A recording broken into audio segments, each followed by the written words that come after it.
Okay, let's read chapter 24 and find out what the magic lamp has done with Billy Buckle. Shiver my shrimp, said Fidget. Buster wasn't where they had left him. First we lose the magic lamp, and now we've lost Buster, said Emily. What shall we do?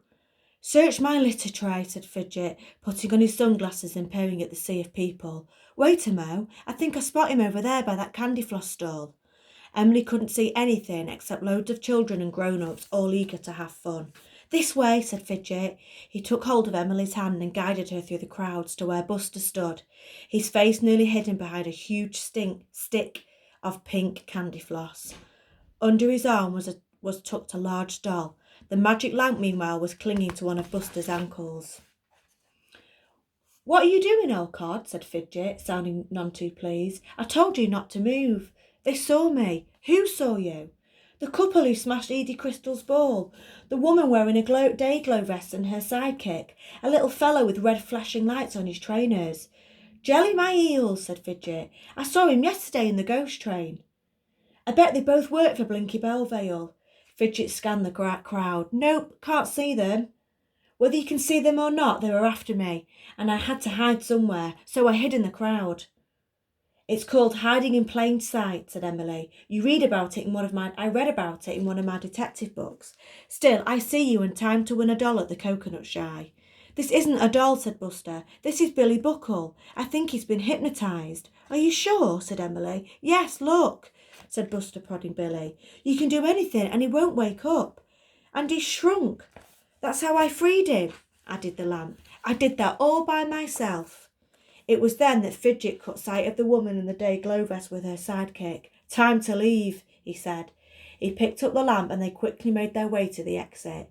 Outside on the street there wasn't a tram or taxi to be seen, but just then one of the horse-drawn carriages drew up and they all piled in. Take us to the end of the promenade, please, to the shop called Wings & Co., said Fidget. The horse clopped smartly along the seafront. Buster kept his head down, but Emily could see the two villains on the pavement outside the Starburst amusement park, looking up and down the promenade. Buster sank back into the leather seat with Billy Buckle propped up next to him. We did it, he said. If those two work for Blinky Bellvale, the bog-eyed shape-shifting loader Stoke Ogre, do you think it was he who helped Johnny Carmichael steal the diamond, said Emily, then murdered him? No, said Fidget. No, he's not interested in diamonds, and murdering humans is not the bog-eyed loader's style, only kidnapping giants and bullying fairies. They all fell silent with the rhythm of the horse, lost in their own thoughts, until Emily said, There's no waves today, the sea is very flat. Buster suddenly sat up. A wonderment of Wednesdays, it's come to me. I know where the diamond is. Where? Said Fidget and Emily together. Hidden in the guitar. Remember, both Edie and Maurice noticed that the sea was flat. That's brilliant, said Emily. We need to drop off Billy Buckle and go to the ballroom pronto, said Fidget. The only picture in Edie Crystal's ball that haven't worked out, said Buster, is the seagull. Emily was watching a particularly big seagull flying overhead. It looked as if her bird was following them. The bog-eyed loader can shapeshift, can't he? She said, pointing upwards. I should have thought of that, said Buster. I've seen that seagull hanging around outside Wings & Co. Do you think it's the bog-eyed loader? Spot on the fish cake, said Fidget. I think that Blinky Bellvale has been keeping a bog-eye on us since the moment we arrived here. It explained why the keys went wild, said Emily.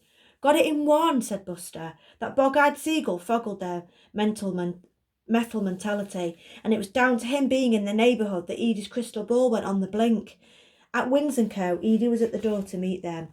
I had a feeling you were on your way back, she said. This, said Fidget, showing her the lifelike doll, is Billy Buckle, Primrose's dad. Shrunk? Said Edie. Yep, said Fidget. A spell? Said Edie. Turned into a donkey, hypnotised, turned back into a giant, then shrunk, said Buster.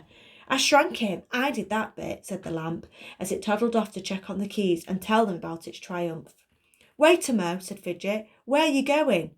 There's work to be done, crime still to be solved. Me, said the lamp, turning around. You want me? Yes, you, my lamp in shining armour. You coming with us to the Starburst ballroom? Oh, said the magic lamp, with a hop and a skip. I do so love being needed. Okay, so it looks like they are getting closer and closer to cracking the case. So we will continue reading next week. See you then. Bye.